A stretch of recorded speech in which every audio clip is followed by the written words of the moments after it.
guys, hello. After many hours test, I'm ready to bring you my 0.3 Mjölnir Titan build. Mjölnir is my favorite build in 0.2. I made a lot of variations for it because it just fits my playstyle. You know, I don't like playing broken characters like Lightning Spear or a Deadeye or a Blood Mage. Some of them are just too smooth, too OP. It's no surprises. You get bored really soon.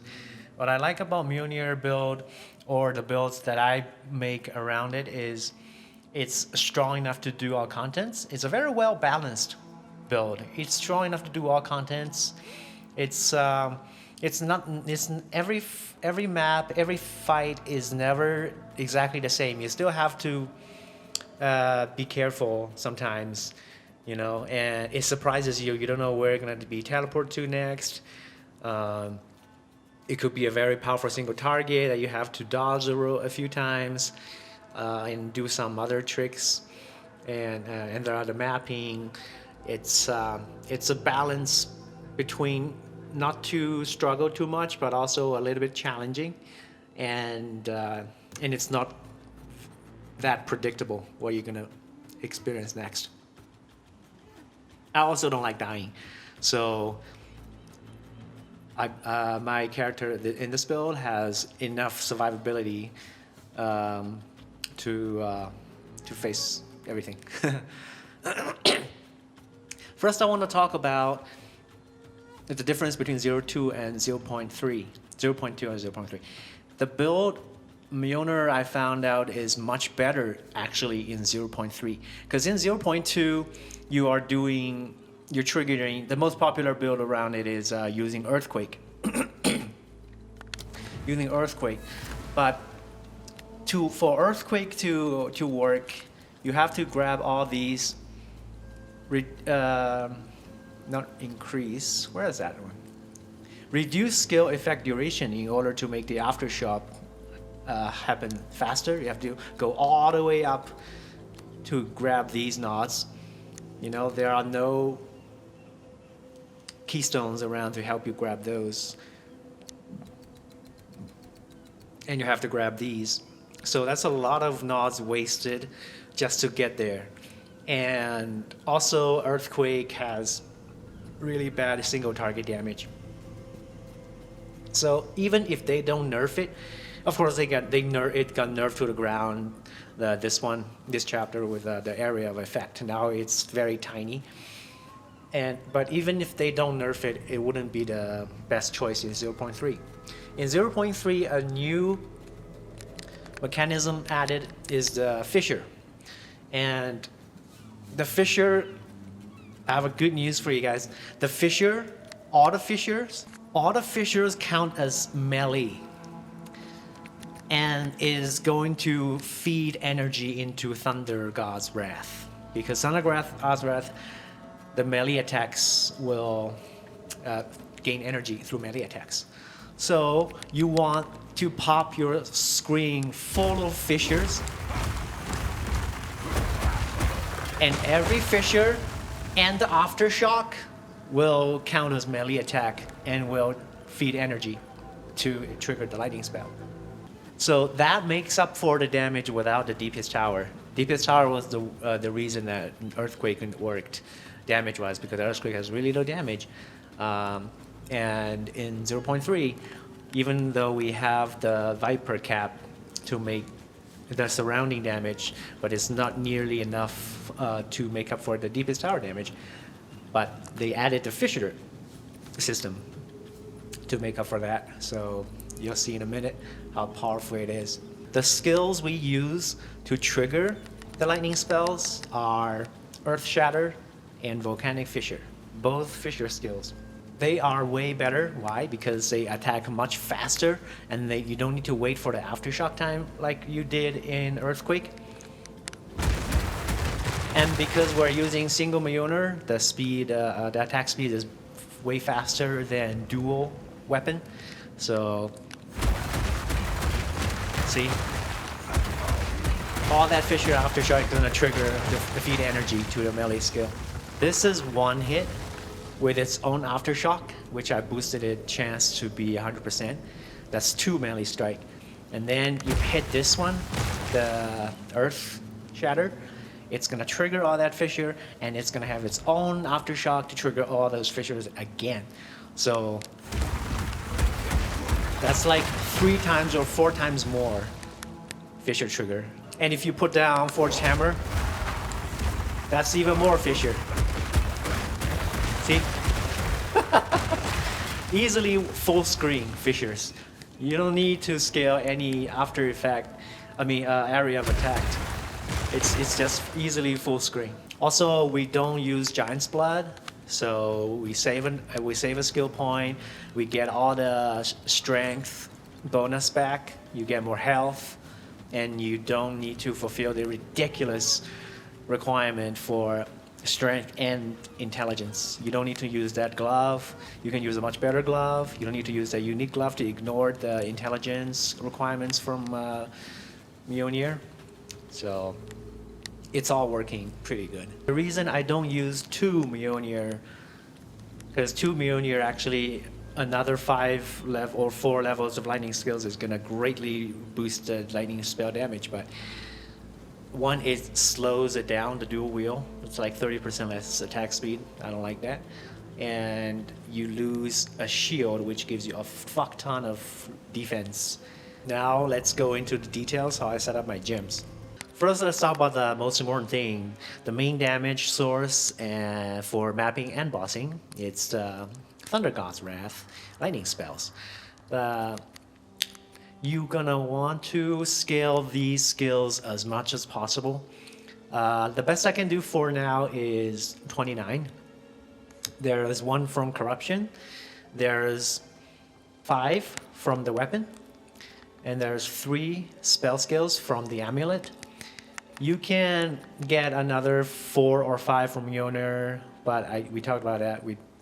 I don't want to miss the defense. But if you want to try, you can. You can also get a super expensive +3 skills for Lightning Warp, but it's not even available right now. The best you can get is +2, and it's expensive. There are 3 playstyles of lightning spells. The warp is obviously needed all the time. The other skill choices, you have 3. The first one is magnified area.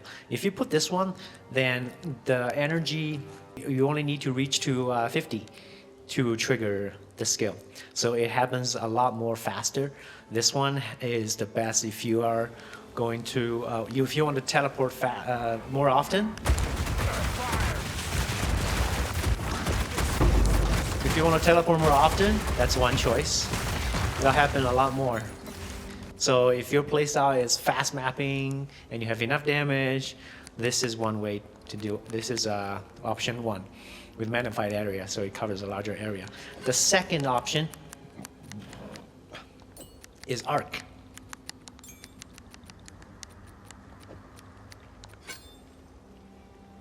Arc is working very well with Lightning Warp. Why? Because Lightning Warp creates a lightning infusion all the time on the ground. And Arc will chain more and do 3 times the damage when it's lightning infused. And Arc can, because Arc can chain, so if you're in a very dense group, it'll go off really far beyond the range of Lightning Warp and kill the enemies before they get close or you teleport close. So this is going to make you warp less, but comparatively safe because the enemies die before they can teach you. So if you want a little bit more safety, this is the way to go. You're not gonna warp very much, but you can kill enemies, before they get close. Well, sometimes it's too much. You're just gonna warp anyways. Or you can if you are really scared, you can take out the WAP, you know, put in like a Zenith or something. So you're not teleporting, you're just hitting from far.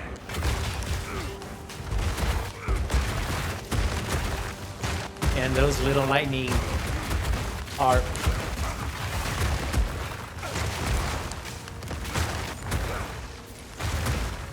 will kill the enemy very far away. So if you don't have much like defense or you're scared of an area, you know, you can choose this one.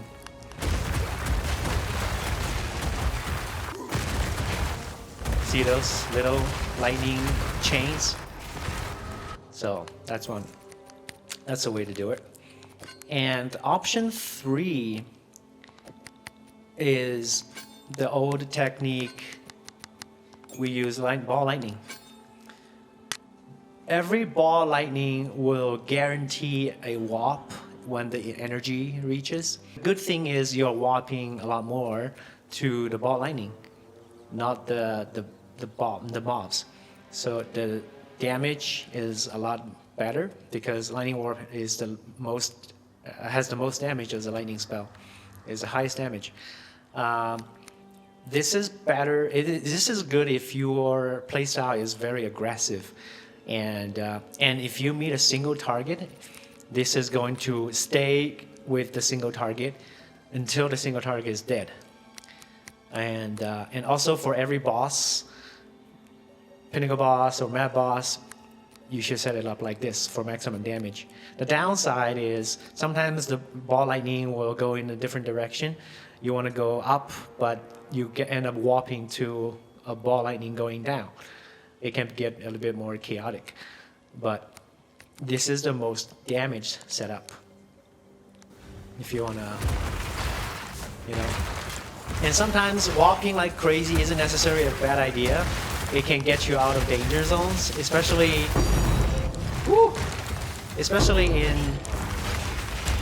in these abyss maps where there's a lot of danger zones on the ground. You don't want to stay in the one place for too long, so the walk might actually help you stay safe.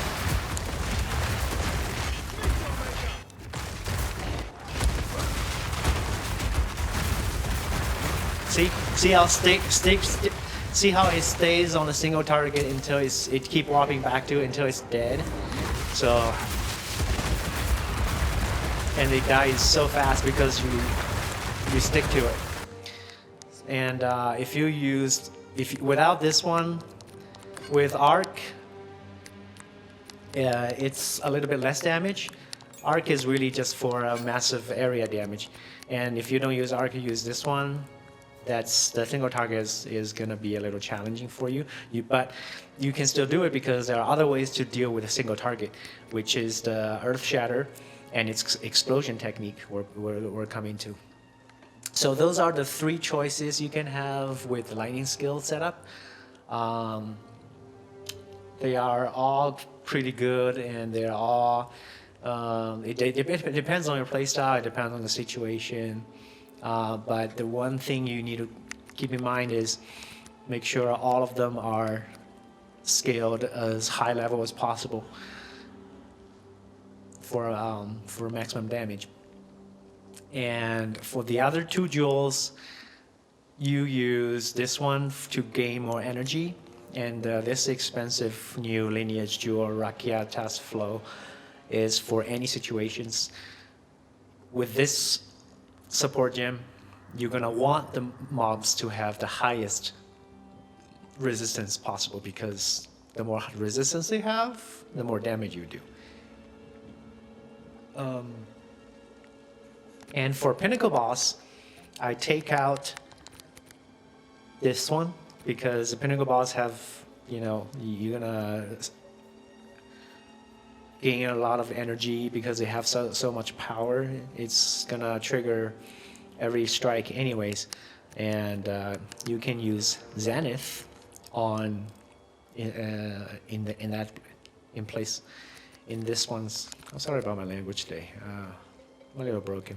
In the play instead of boundless energy to gain 30% more damage, because your mana is all of time full. We're not taking blood magic, and every other skills we use has a life tap, so your mana is always full, and this is just 30% free damage, 30% more. So now let's talk about the trigger skill, Earthshatter and Volcanic Fissure. They are very similar skills. They both send out fissures, and if you look at them, they have the exact same attack speed and attack damage, 80%, 140%.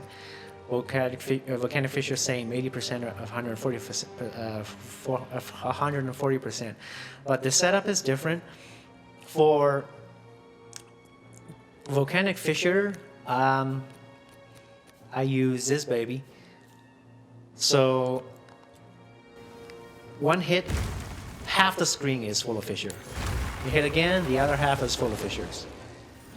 Without this one, let me show you the difference. There's only one. It branches like one time. But this way, your screen is covered with fissure all the time with one single hit. And the main damage for Volcanic Fissure is fire. So you're gonna want to use fire penetration. And I use this one too because this one gives more attack speed to make up for the attack speed loss from this support gem. So the only reason we use this one is when you're in a new area, you just one tap, and every fissure is pretty much covered in the whole area in front of you, and then you do Earthshatter and its aftershock is gonna trigger all the fissures to hit as many monsters as possible and feed energy to your lightning spells. For Earthshatter, same attack speed, same attack damage of Volcanic Fissure, but it's all physical. So I use this lineage, the second most expensive lineage gem, to boost up more physical damage, and I want to use Life Leech. So this Earthshatter is your main skill to trigger the fissures, but also your main weapon against single target damage, because it has a very powerful explosion triggered by Warcry after you put down enough spikes. Very, very powerful. If you look at the damage, explosion 507 right now. It has 507. So super powerful. And you have 2 Warcries. Any Warcry can trigger it. So what happens is, for a combo, I go to area, start it on, blah blah blah, and if there's a single target damage, hard to kill, I just pop it to make it die faster. So that's the skill combo, and because, like I said, this is physical damage mostly. We use Life Leech, so you can face tank any single target as long as they don't one-shot you. You quickly recover your HP back. And I put Aftershock here because the more Aftershock, the more fissures. If you are in a tough situation, like Ritual or Simulacrum, or there's like at least 3 big single targets in an Abyss area, all have Energy Shield and some crazy Void buff, put down this Forge of Hammer for extra damage.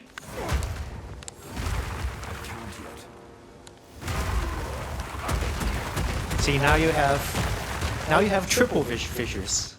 You have the fissure from this, branching fissures on Earthshatter, you have the fissures for Volcanic Fissure, and you have the fissures for Forged Hammer. I lost count of how many fissures we can have in here, but they're all independent. They can all be triggered by the Aftershock. Yeah, it's crazy. For defense, this Wind Dancer, we already talked about it. It's better if you put it on all melee or physical damage, like I give up on the other element and make it big. So when they hit you, when you're sprinting, you got knocked down, the Life Leech can scale off physical damage and help you recover. Time of need, I always have it, you know, so we can use all of these ones that are still useful. And time of need also helps you with the curse and ailments. They're always handy. If you have spirit, use it. For heralds, lightning herald is a must-have. It's pretty much triggered all the time.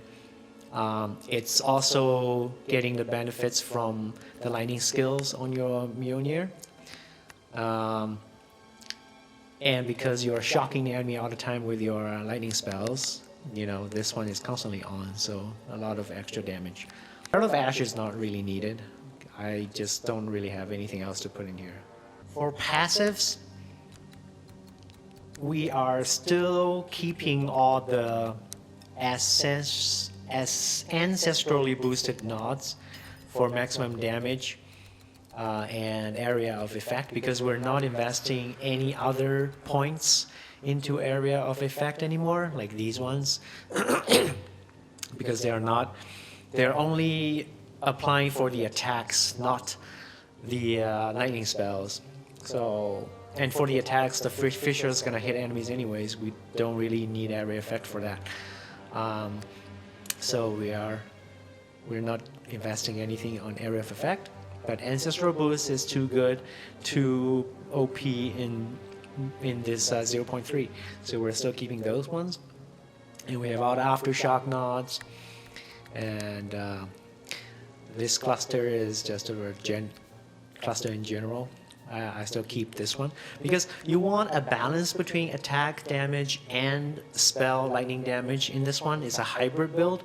If you have too low of attack damage, it's gonna lower the melee damage. It's gonna feed less energy into your lightning spell damage. So your attack damage is still important, but you are also investing on the spell damage into these lightnings, because our increased damage from like the surrounding nods, you know, they are all for attack damage.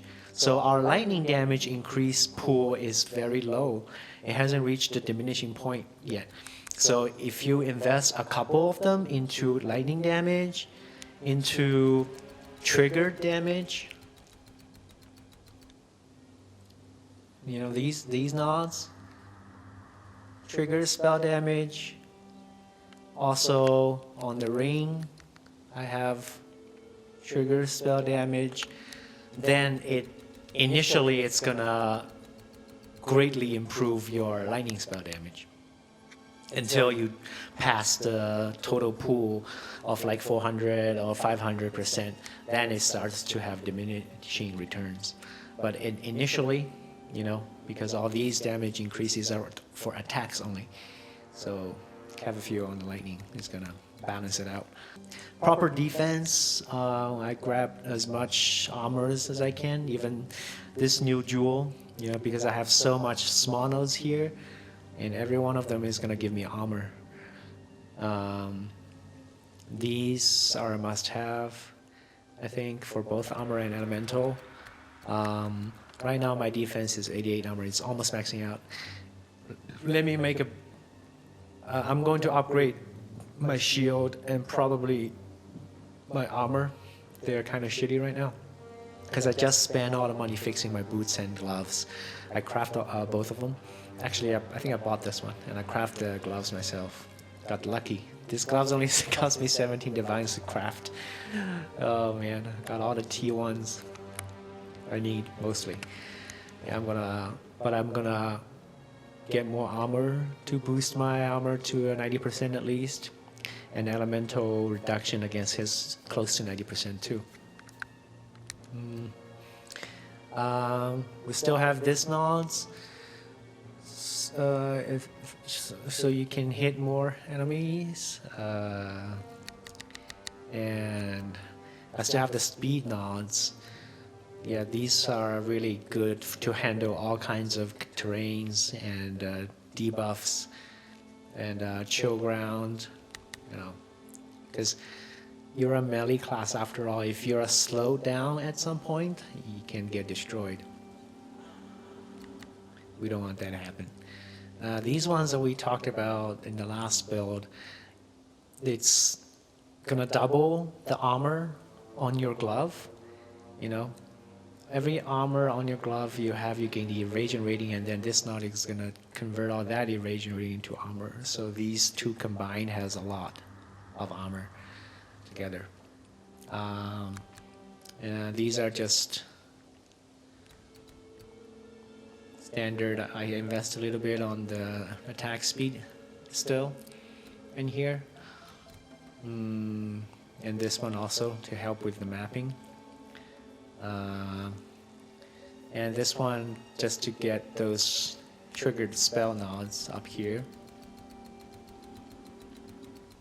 And I grab a little bit more than that, like this triggered spell. These are the spell damage for lightning. These are to help with the energy gain.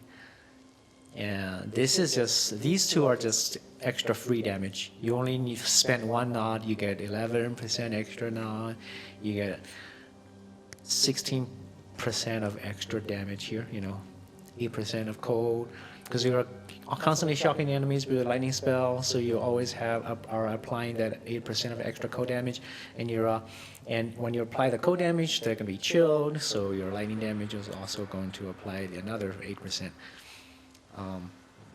Yeah, why not? Why not? And everything here, I'm on level 97. I think I have all the nods here. I need, and they're all pretty balanced out. So, oh yeah, this one is just to fulfill my chaos resistance. The strength is a plus because we don't have much noble here. They reduce the range. This in 0.3, the radius, it's not even, it doesn't cover this and this anymore. So we're only getting a little bit in here. And for weapon set 2, I'm using the same weapon. I don't need to worry about the movement speed when fighting a boss. So I just pull those and invest a bit into these boss damage. And a little bit of this for a little bit more attack speed, because we're using single hand. Other than that, I don't really see anywhere else as a good option. If you have better suggestions, welcome to leave in a comment. So these are the passive and the jewels. Let's go over gears. Mjölnir, make sure your skill level, the grand skill level, the Thunder God Wrath, is 18%. They are 70% and 16%. Those are gonna feed less energy, I think. So try to get 18%. And the second most important thing is the level of all lighting skills. You need to get at least +4. If you can afford a +5, get it. You know, it's the only way to skill as high lightning spell damage as possible. Then the attack speed and increased physical damage, you should get as much as you can, because yeah, I don't need to explain, just because.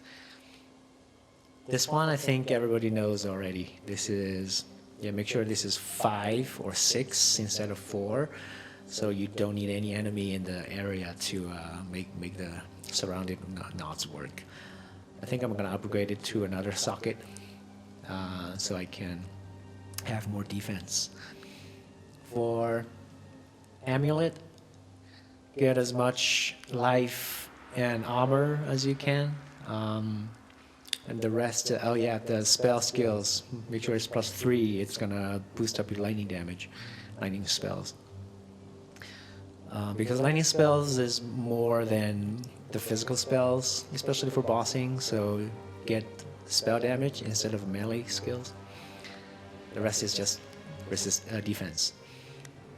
Shield, I tried a dual Mjölnir version without the shield. It's, yeah, very dangerous. You can do it if you're a gambler or you're not afraid to die. Yeah, the damage of those another 4 or 5 levels on the lightning spells are crazy, even crazier. But there comes a price. You're gonna lose all these defenses. and you're gonna lose attack speed. So it's up to you. For armor, just do maximum life, armor, grab some spirit if you can. Armor applied to elemental damage, chaos. It's pretty standard. This ring is just all defenses. You can grab a flat damage. It's not that important here. You can grab it if you want to, but the rest is just for defense and fulfill your attributes requirements. This ring, excuse me. This ring, if you can fill your defense in all other gears, then this is the best ring in my opinion.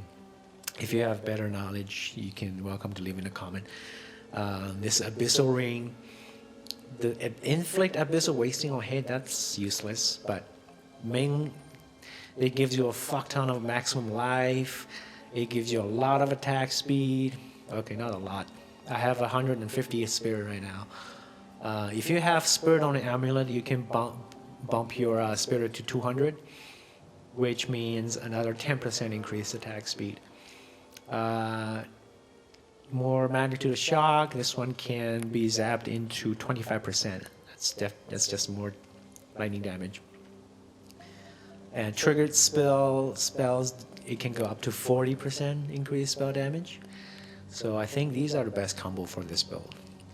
There are other options with like the increased area effect, those are also nice. But I think the most important ones are maximum life and trigger spells deal more spell damage. Gloves. I craft this one myself. I got really, really lucky. Only cost me 17 divines.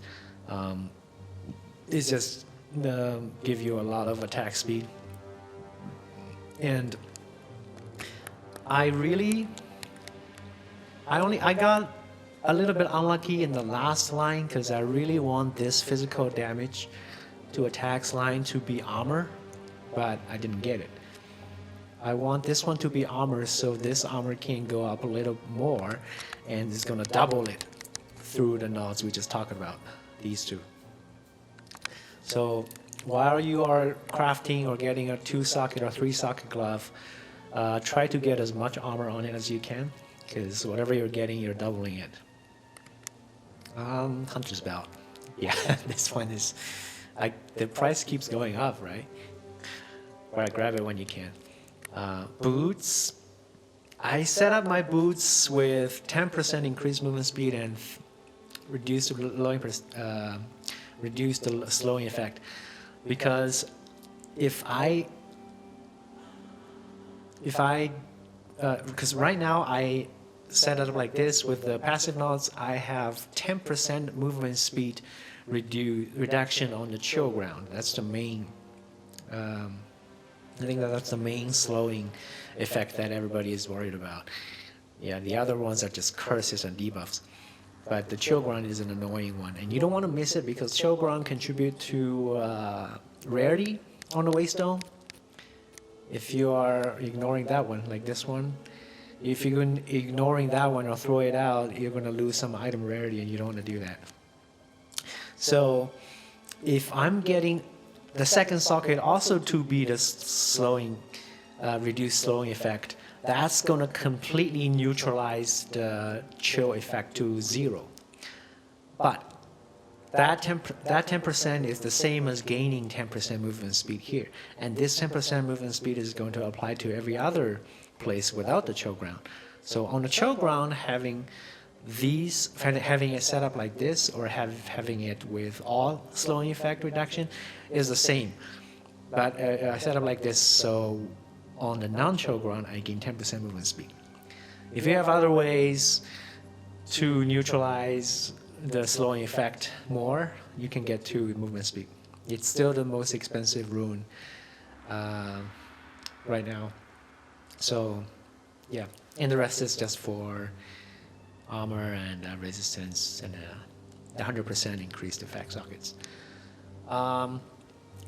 The flask, make sure you have 120 charges So when you fight boss, Pinnacle boss, this is gonna work. The ambrosia. Yeah. Nope, ambrosia, no technique.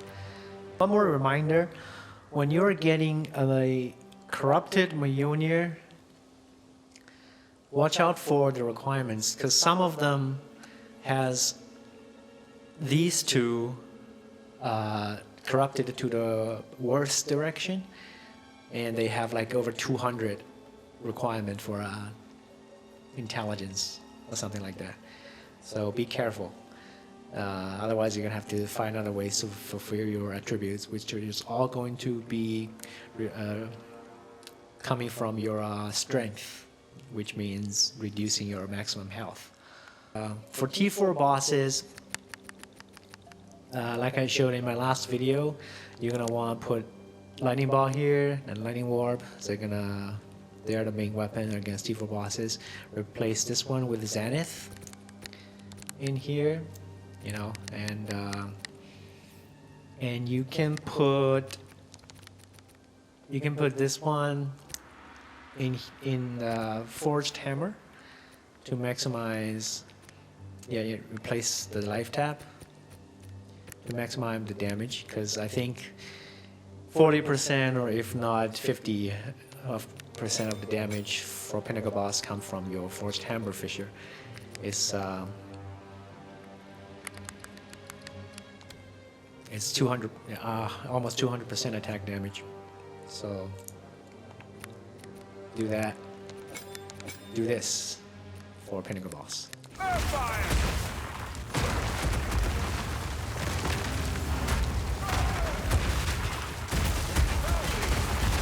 Which one do I have right now? Oh, Arc.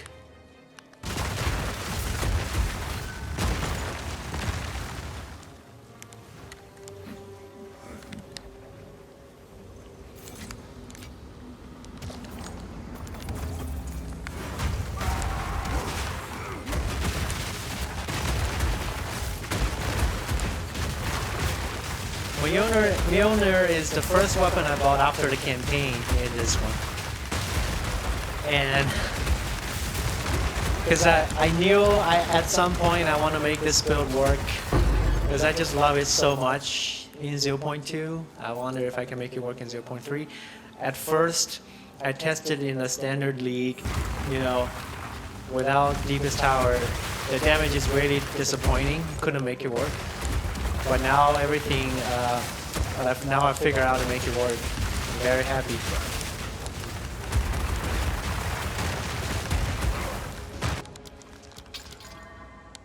Screw that.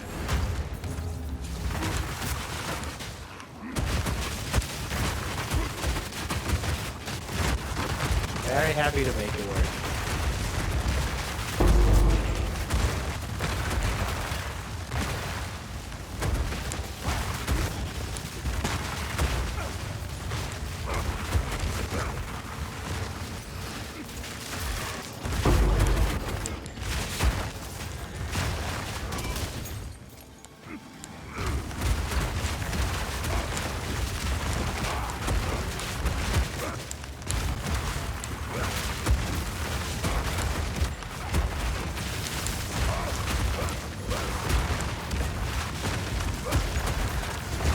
Yeah, if you have a single target that you Earth Strike, shattering Earth, hit like 2 times, it's still not dead. Pop it with a wall cry, it's gonna kill it faster. Yeah.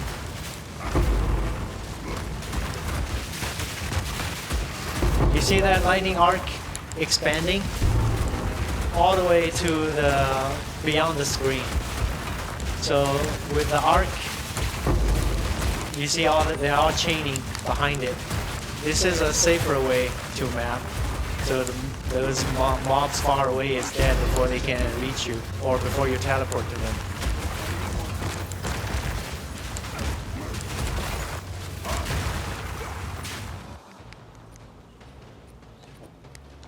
Or you can do this.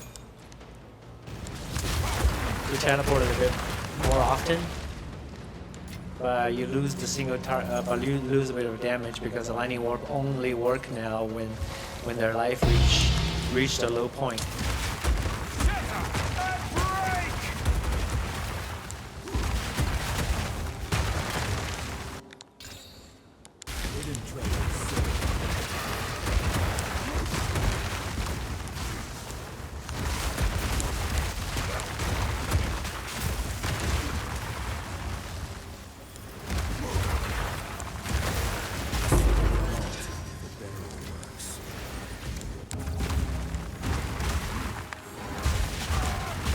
Technically, you can spam either Volcanic Fissure or Shattering Earth. Either one of them can keep this one working. You don't need both of them if you're lazy about it.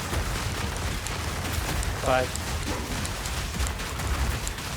they play a different role here.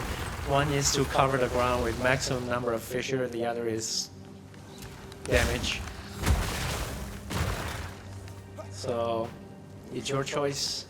You can pick. You can only use one. You can use both.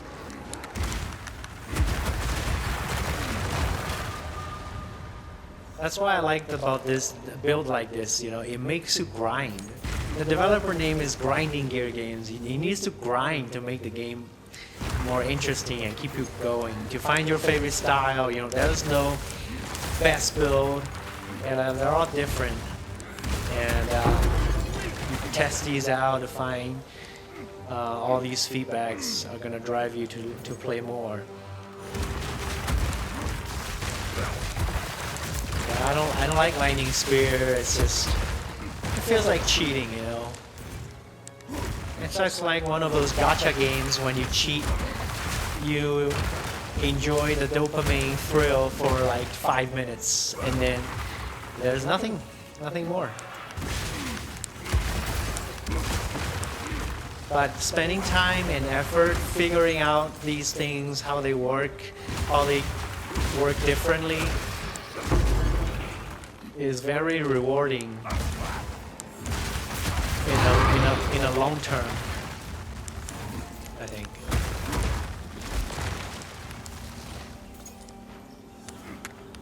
All right, I think we're pretty much done. Let's get to the boss before I do this. Oh, another one.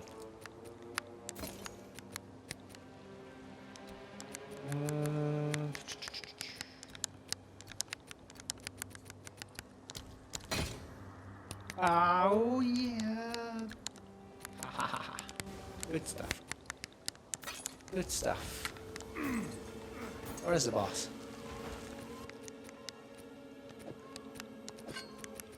Or boss. I'm glad they fixed the weapon set now. Now I can just change my weapon. Oh yeah, because we're using the same weapon for weapon set 1 and 2, to make sure you don't get confused which set you're on. For weapon set 2 for boss, I just turn off all the heralds. They're not needed for boss. So in here, I changed my weapon set. If I see the heralds, I know I'm on weapon set 1. If they're gone, I'm on weapon set 2. So that's a little tip right there.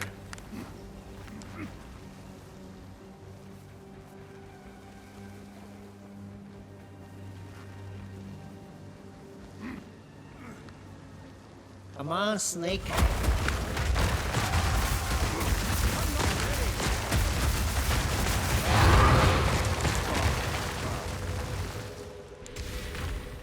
Alright, that's it. I hope you enjoy this build. If I find anything new, I'm gonna keep playing it, and if I find anything new, I'll upload it.